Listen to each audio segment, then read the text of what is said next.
For 200 years, Great Britain ruled India. India, a land with lots of resources and different cultures, became the most important part of their empire.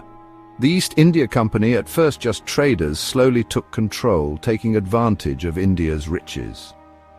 The Sepoy Mutiny of 1857 was a big change, giving power directly to the British Crown. This started a time of direct British rule with both good and bad things. The British built railroads, telegraphs, and universities, but there was a downside. Indians faced unfair treatment, economic hardship, and their hopes for political freedom were crushed. A growing feeling of nationalism began to grow, demanding freedom for India. This set the stage for a huge fight between the world's strongest empire and a nation that wanted to be free.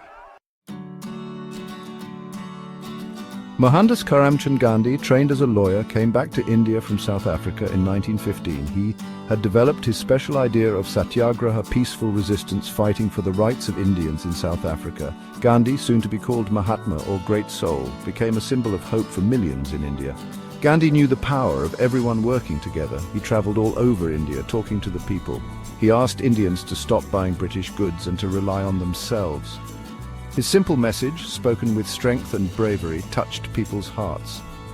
Gandhi's early campaigns, like the Champaran Satyagraha and the Kheda Satyagraha, showed how powerful peaceful resistance could be. World War II started in 1939, causing conflict all over the world. India, still ruled by Britain, was forced into the war. Gandhi and the Indian National Congress saw this as a chance to demand full independence. On August 8, 1942, the All India Congress Committee agreed to the Quit India resolution. Gandhi's message to the British was simple but strong: leave India. This movement was a turning point in India's fight for freedom. It was a powerful message to the British, demanding they leave immediately. Gandhi's message touched the hearts of many, starting a fire of national pride across the country. The British, already struggling with the war, faced a huge challenge to their power in India. The British responded to the Quit India call quickly and harshly. Gandhi and other important leaders were arrested just hours after the resolution. This caused uprisings all across India. From small villages to big cities, people went into the streets, ignoring curfews and challenging British rule. Students, farmers, workers and women from all backgrounds joined the fight. People protested peacefully, disrupted communication lines and interfered with government offices. The British responded with violence, shooting unarmed crowds, jailing thousands and giving out harsh punishments. Even without Gandhi, the movement showed how much Indians hated British rule. The Quit India movement, though stopped violently, weakened British rule. The British, tired from the war, faced growing pressure from both inside and outside India. The Indian National Army, led by Subhas Chandra Bose, joined forces with the Axis powers, becoming a direct military threat. Around the world, people were against colonialism. The Atlantic Charter, signed in 1941, said all people had the right to govern themselves. The United States, becoming a powerful country, pushed Britain to give India its freedom. The British, with little money left and a strong nationalist movement against them, realized they couldn't hold on to India anymore. The last days of the Raj world transformed. World War II ended in 1945 and the Labour Party took charge in Britain. The new government, led by Clement Attlee, knew India would become independent. Lord Mountbatten was made the last Viceroy of India, responsible for managing the change of power. Talks between the British, the Congress and the Muslim League became more serious. The idea of splitting India, with the Muslim League wanting a separate Muslim country, became a big problem.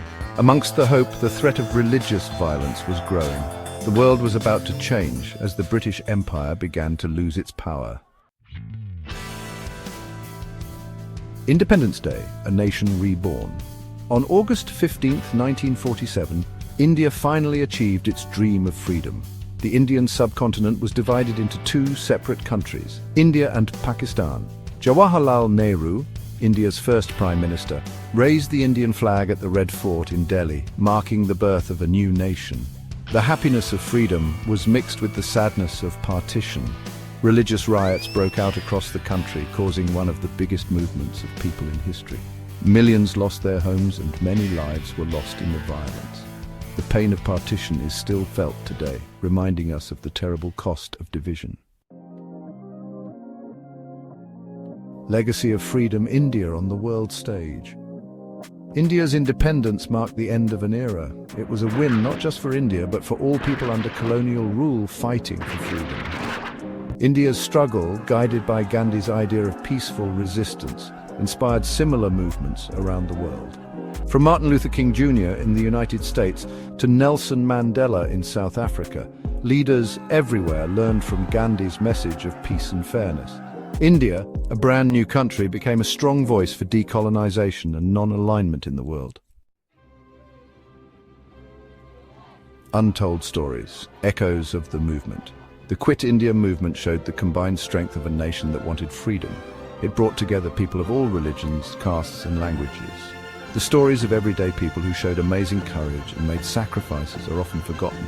There was Aruna Asaf Ali, who, even though she was hiding, continued to inspire the movement secretly. There were many unnamed people who were jailed, tortured and even killed, fighting for their right to govern themselves. Their stories remind us that freedom isn't free, it comes at a price, and we must value and protect it.